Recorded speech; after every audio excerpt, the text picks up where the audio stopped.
To mega 9 TV నేను దేవా. తెలంగాణ రాష్ట్రంలో కాంగ్రెస్ పార్టీ అధికారంలోకి వచ్చినాక ప్రైవేట్ సంస్థలకు ఆర్టీసీని అప్పగిస్తుంది. అంటే ప్రైవేట్ సంస్థల ముసుగులో ఆర్టీసీ డిపోలను అయితే ప్రైవేట్ సంస్థలకు అప్పగిస్తుందనే ఆరోపణలు అయితే మాజీ మంత్రి పువ్వాడ అజయ్ కుమార్ గారు చేశారు.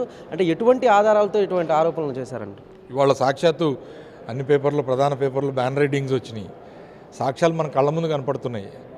డిపోల్ని ప్రైవేటీకరణ చేస్తూ ముందుకు తీసుకుపోయే కార్యక్రమానికి ప్రధానంగా ఎలక్ట్రిక్ బస్సుల రూపంలో ఒక ముసుగులో చేస్తూ ఉన్నారు.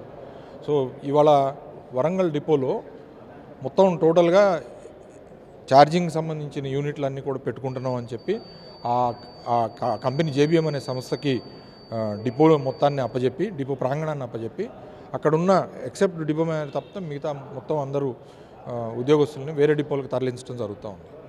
సో డిపోలో ఉన్న కనీసం ఒక డిపో అంటే 70 నుంచి 100 మంది ఉద్యోగస్తులు ఉంటారు. నీకు ఎలక్ట్రిక్ బస్సులు వస్తే వీళ్ళందరినీ తొలగించాల్సిన అవసరం ఉంది.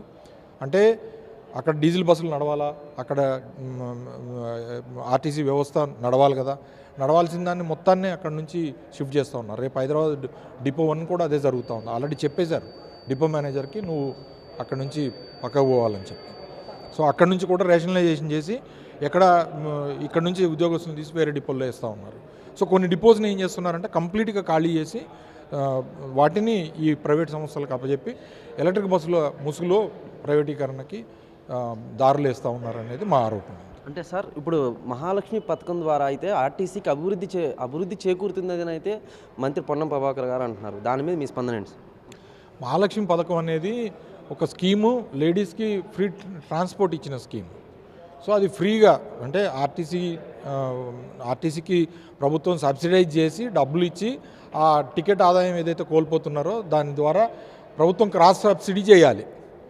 మరి ఆ పథకం ద్వారా ఆర్టీసీకి లాభం ఎట్లా వస్తుందో నాకైతే అర్థం కాలేదు. సో ఓకే, మీరు ప్రజలకి ఇవ్వాలనుకున్నారు, హామీ ఇచ్చారు, మీ వన్ ఆఫ్ ది హామీల్లో అది కాబట్టి దాన్ని చేశారు, మేము దాన్ని తప్పుపట్టాం. కానీ ఆ పథకం ద్వారా ఆర్టీసీ లాభాల్లోకి వచ్చిందంటే అది ఎట్లా వచ్చిందో నాకైతే అర్థం కాలేదు.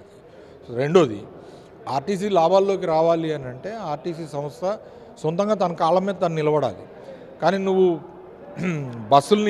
సొంత బస్సుల్ని పెంచుకోవాల్సింది పోయి ఎలక్ట్రిక్ బస్సుల రూపంలో మొత్తానికి ప్రైవేట్కి దారాదత్తం చేస్తూ ఉన్నారు.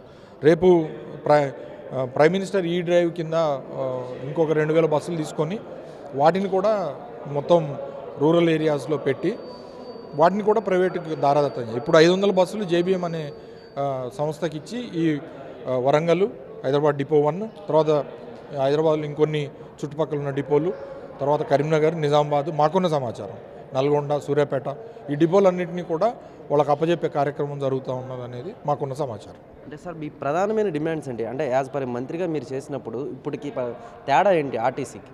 ఆర్టీసీని బలోపేతం చేయాలి అని అంటే ఆర్టీసీని ప్రభుత్వం ఆదుకోవాలి.